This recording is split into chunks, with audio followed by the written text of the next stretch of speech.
Reading with your kids. Hey, so great to see you. Come on in. Hi, my name is Jedley, and this is the Reading with Your Kids podcast. We're coming to you from the beautiful neighborhood of Reedville in the southwest corner of Boston, Massachusetts. Please be sure to subscribe to the show on the iHeartRadio app, on Spotify, Google Podcast, Apple Podcast, Stitcher Radio, and on Ghana in India, and wherever you find your podcast. Our guest today is Lydia Cohn. She is here to celebrate her mom's story, the story of the cat that could. Before we invite Lydia in to celebrate her mom's book, I want to let you know about the Reading with Your Kids Certified Great Read. One of the things you are going to hear is that the story of the cat that could is a Reading with Your Kids Certified Great Read. What that means is that our panel of teachers, parents, and kids believed that the story of the cat that could was worthy of 5 out of 5 stars. Now, with that status comes a number of really great promotional tools that's going to help Lydia help the story of the cat that could stand out from the crowd of books that are published every single month. There are literally thousands of children's books published every single month. And this is something that's really going to help Lydia and really going to help families that will benefit from reading the story of the cat that could.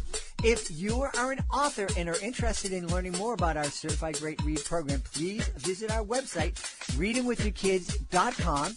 Click on the Author Services button at the top of the page, and you will learn all about it. Also, if you are a parent looking for a certified great read to add to your family library, go to readingwithyourkids.com and check out all of the books that have earned this prestigious title over the last 3 years.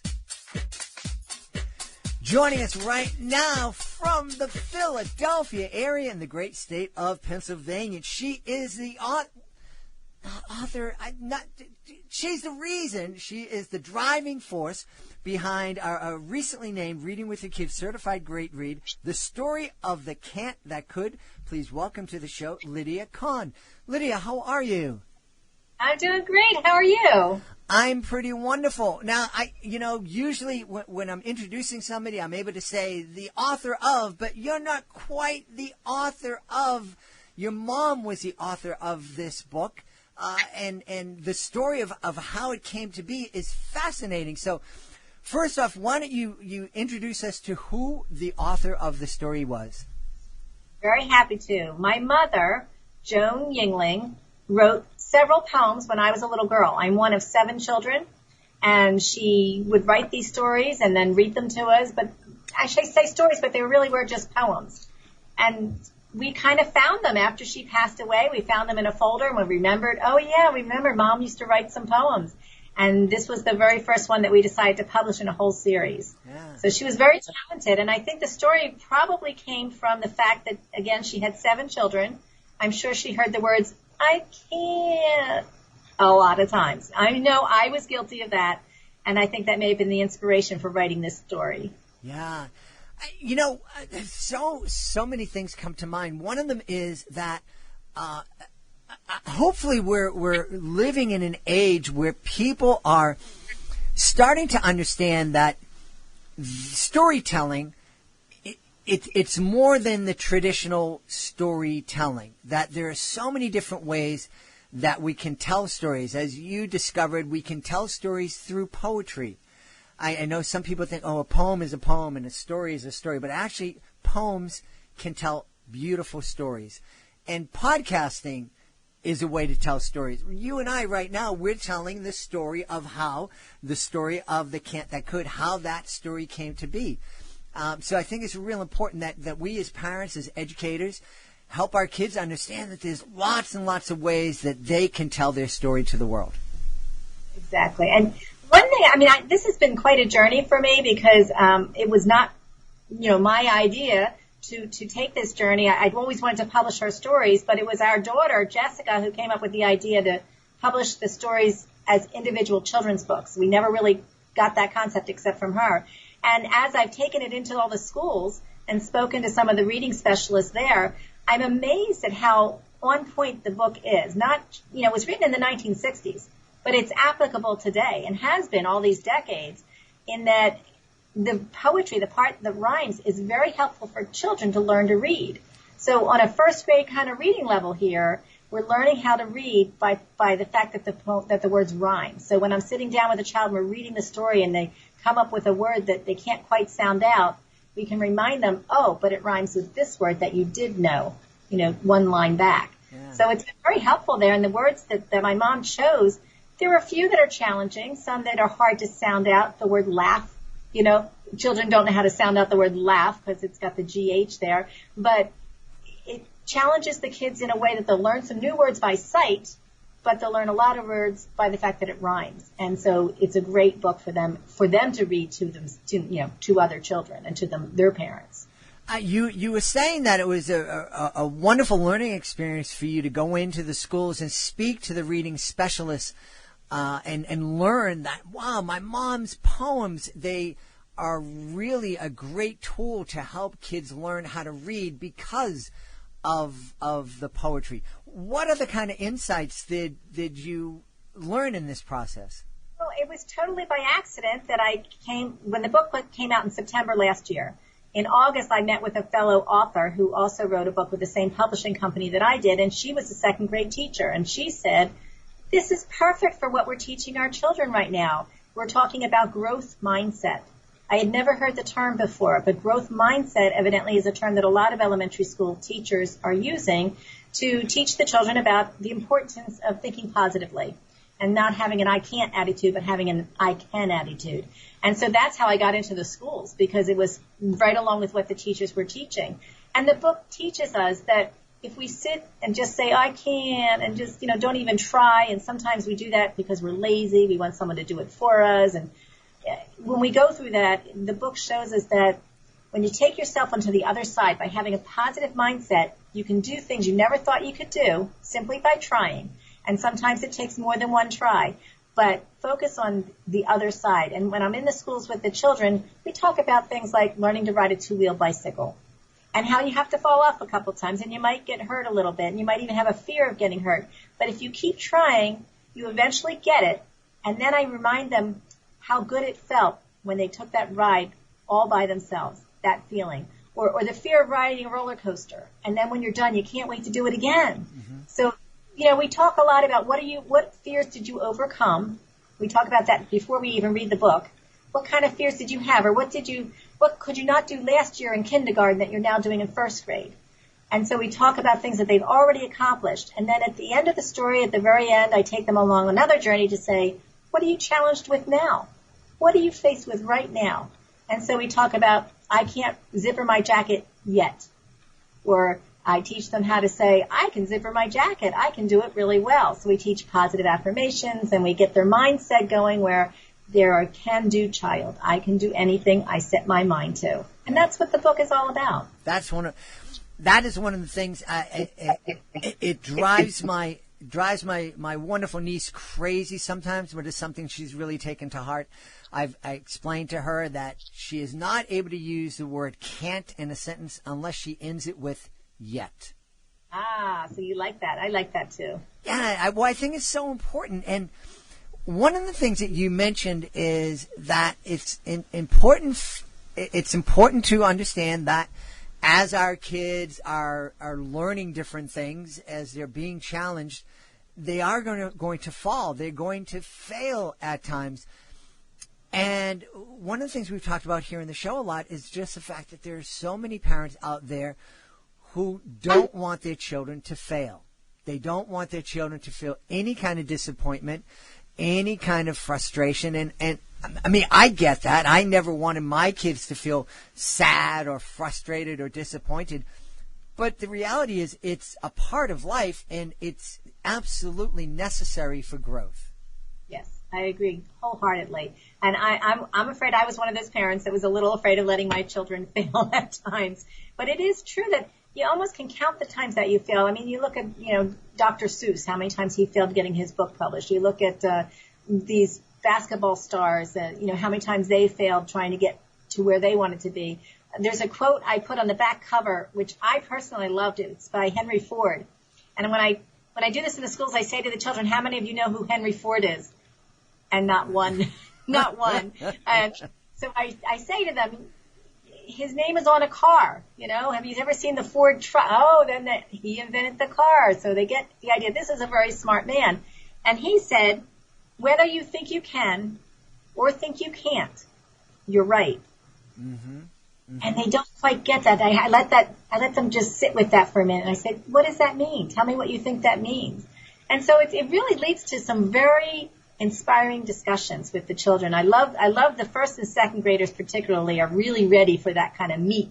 Mm-hmm. Pre-K and kindergarten, they understand the story. He's a cute little character and they get the whole thing, but not to the level that a first and second grader gets it. Yeah. So we lots to ponder on and think about. And one class I did, I had each child go around the room and tell me what they were challenged with, and then the whole class said whatever they were challenged with. Maybe it was they were trying to score a goal in soccer, and they say, I haven't been able to, I'm trying to learn how to score a goal in soccer. And then the whole class would say, I haven't learned it yet. And so that empowered each and every child heard that, I'm trying to get over my fear of getting on a roller coaster. I haven't ridden a roller coaster yet. So they can see that there's a potential. They will eventually get there, and they have the support of other children. And the other thing that we talk about is the importance of helping each other. So maybe you just learned how to zipper your jacket, and your friend is struggling with that. Let's help your friend how to do that. Or maybe you're at home and you're struggling with how to tie your shoe. Your older brother knows how to tie his shoe, so we can ask for help. And so there's just so many levels with this that I enjoy finding more and more each time I read it. A child will say something to me, and then I go, oh yeah, I guess there's a page in the book where Kant is sitting and watching all the kids having fun, playing around. And we talk about, why is he sad? And some of the kids say, well, nobody's playing with him. And I said, well, is it really that no one's playing with him? Or is it that he's not playing with them? So there's two ways to look at it. And if you're on the playground and nobody's playing with you, maybe they don't know that you want to play with them. Maybe you need to go up and say, can I play with you? Instead of sitting there feeling sorry for yourself that nobody's playing with me, you need to be a little proactive sometimes. So there's lots of things that we can pull out of the book. Now that's an interesting thought. There's so, thankfully there's a big emphasis in schools not to exclude others. And, so the focus has been on, if there's a kid sitting by themselves, you're excluding that kid, and you need to go over and embrace that kid. And that's a great message.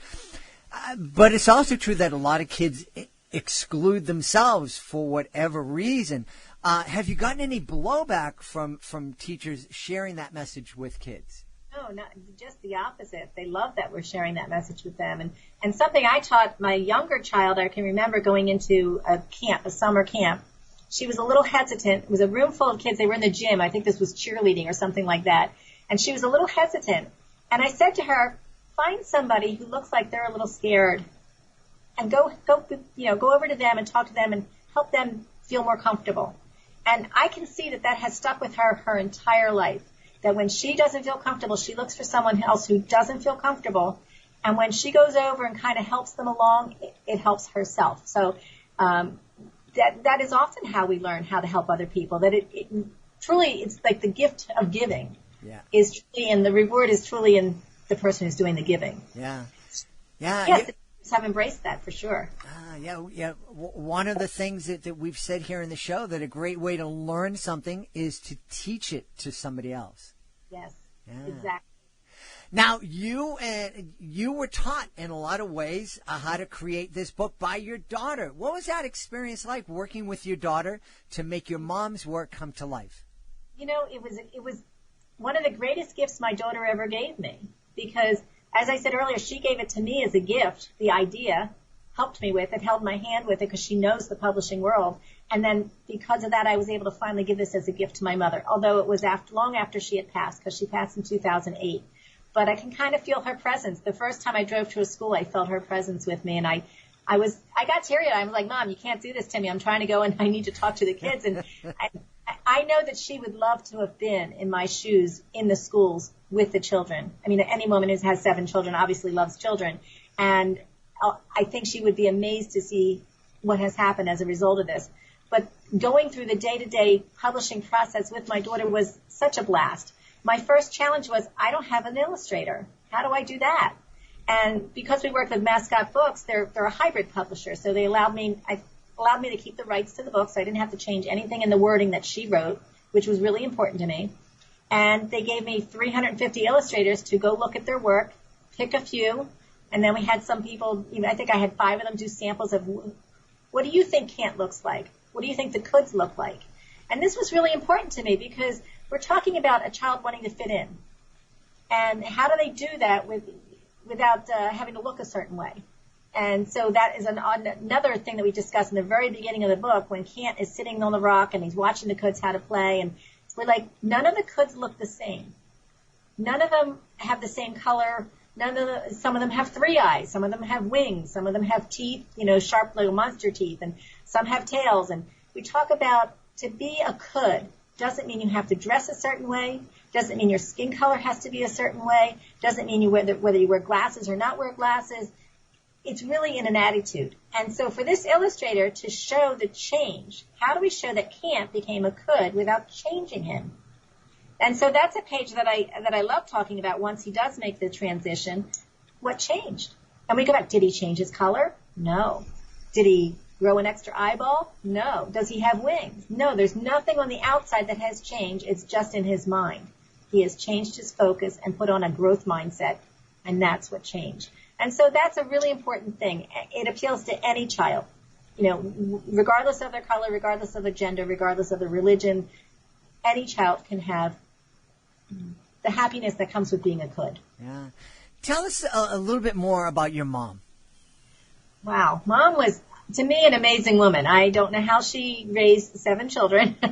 She lived in an orphanage for a while when she was younger. Her father passed when she was 12, and she went into an orphanage.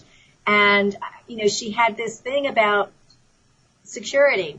If something ever happened to my father, she wanted her children to be secure. So she went and got a license to be a hairdresser. And she often said, if something happens to Dad, I'll have a little shop and we'll live in the apartment upstairs. So there was a big thing about security for her. She taught herself everything, how to cook, how to sew, how to, have a household. Both my parents came from little means, and I'm often amazed to think about how did they know how to make a normal life for us. 7 kids, we had to be organized. Mom ran our house like a ship. 7 kids, 7 days of the week, and we had 5 chores. So we had a chart on the refrigerator, and, you'd wash the dishes on Monday. Tuesday, you'd dry the dishes. Wednesday, you cleared the table. Thursday, you packed the lunches, and everybody had a job, and you would get 2 days off a week. So it was, and this would change. We would change the cycle every now and again. As kids got older and got jobs, well, now down to 6 kids, so we had to change it up. Or somebody broke their arm. Well, they got out of doing dishes for a while. We had to change it then. So we learned so much from her in terms of sharing and consideration. I can remember having one TV, and my oldest brother came home, and there was a new TV show on. Well, up until that point, we always watched Lost in Space. I think it was on a Wednesday night, Lost in Space. One TV, we all gathered around. My brother comes home, and he said, there's a new TV show. I really want to see it. And since there were 7 kids, we would do majority rules. 4-3 vote. Batman won. We never got to see Lost in Space again. It was Batman. So we learned a lot, and just the fact that we had to deal with 9 people in one house. We enjoyed it. It was a good time. My parents were very much in love. So we had a very loving growing up household. But interesting thing, I cannot remember one time having a storybook read to me. I can never remember going to bed and somebody sitting down and reading a book to me. And I think with 7 kids, there was no time. There just was no time. So I don't think I learned to read till I was in 2nd grade. In school reading, I can remember, see Dick run kind of thing. Mm-hmm. So interesting, she read the poems to us, but we didn't have storybooks like that. We had books in the house, but not like most people do today. Right. Not like my kids did. Right, yeah. Fascinating. That really is fascinating. There is love that just permeates this story, and one of the things that our Reading with Your Kids Certified Great Read team felt, and it's one of the things that we included in the review, is that we love the story of the Can't That Could, but we also love the story of the story, and just that whole connection between your mom and your daughter helping you out and bringing this together. It's really fascinating, and I think it's something, in addition to sitting down and talking as we're reading the story of the Can't That Could with our kids, I think it's also a great thing to be able to tell the kids about how the book came to be. And I think that's really a worthwhile conversation to have with our kids. We talk a lot about that in the schools with the older kids. More second grade, I think it comes up with how to publish a book. And we talk about the fact that you don't have to have all the elements just you. You don't have to be the storyteller and the illustrator. You don't even have to be either one of them. In my case, you can put it together. And so that makes the kids understand that, yes, they too can write a book. And then it's not that hard to do. Amazon has made it very easy for children to do that. My one daughter, the one we referred to earlier, the writer, or I should say the reader, she's a big reader. She challenged herself when she was 15 to write a novel. And she wrote a novel, and she self-published it on Amazon. I thought it was so cool that she did that. So kind of neat. It's in the blood. My husband publishes a magazine, so he's a good writer. And then, of course, my mom did the writing. And I wanted to read you one of her short poems. Absolutely. This one's one of my favorites, and it's actually going to be in the back of the next book. We have another book coming out. And this is just a short little verse, and she wrote these, and she entitled them Verses for Young Children. And it's Who am I? If I go out, I'm still half in, and my house is always where I begin. I can't have friends inside my home. I always feel crowded, though I live alone. I get tired of moving, and I'm awfully slow, but I carry my house on my back, So if you see me, just pass me by, for I'm only a turtle, and I'm awfully shy. Isn't that cute? That's adorable. That's adorable. She just had the knack for writing. She was great at crossword puzzles. She did the word searches, loved the Philadelphia Eagles. It was nothing for her to yell at the TV on a Sunday afternoon. So a very spirited woman. Yeah. Very spirited. Loved nothing more than having family and friends around, and provided a very lovely house for us to grow up in. Well, that's really beautiful, and like I said, this book is filled with love. It's filled with inspiration, and the story behind it is also a love story. I'm real excited. Now, you mentioned that there are other books in the works. Yes, when can we expect the next? Well, the next one is actually just about done. I'm actually holding up the boat a little bit right now because my dad has needed some attention. He's 94 as of yesterday. Wow. I'm sorry, as of Saturday. And he broke his arm. So I'm a little tied up with him right now. But what has happened with COVID, it delayed our printer. So we were trying to rush it and get it in. It's actually a Christmas story. So I wanted it to come out in the fall. And then COVID kind of slowed us down. And then I said, you know what, I'll just wait till next year. So it'll come out probably late summer, maybe August next year, September. And it's called The Story of the Curious Elf. Now, you might know that there's an elf in the story of the Can't That Could. So we kind of made this a prequel. This is the elf when he was a little baby elf. And he decides he wants to go with Santa on his Christmas flight and see the boys and girls open their toys. And he does. He sneaks onto the sleigh, and he gets there, and he has a wonderful time seeing the kids open their toys, and then he realizes he has no way to get back to the North Pole. So again, it's written in verse.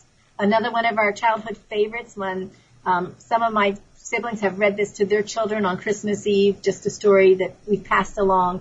And that's called The Story of the Curious Elf. So you can look for that one coming out. We have a couple others. A Little League. We have another one that's called The Nature's Artist, another big favorite of mine. That's actually on our website. I actually wrote that and put it on the website. Or I shouldn't say I wrote it. I typed it in and put it on the website. So there's more to come. We just the next one will be next year. Excellent. Well, we're excited. Folks are going to want to know where they can go online to connect with you and to make sure that they are the first to know when the next book from your mom is available. Well, I'm very good with Instagram and Facebook, so that's usually where the announcements go, and that is at The Can't That Could. If you just Google The Can't That Could, you'll find us. We have a YouTube channel. We have the Facebook, Instagram, Twitter. I post there, but not as regularly. I'm not as familiar with that. And then, of course, my mother's website, JoanYingling.com. And Yingling is Yingling, unlike the beer. Unlike the beer.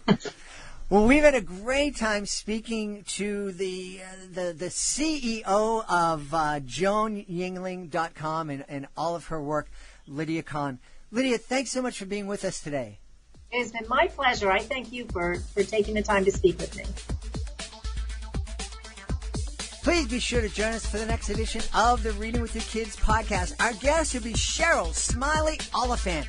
She is going to be talking to us about My Daddy Doesn't Need a Cape. Now, you don't want to miss this episode because Shirley lives up to her name, Shirley Smiley Oliphant. Throughout the interview, she is smiling. Her smile is just lighting up the world. It lights up the interview. It is a fun interview that you do not want to miss.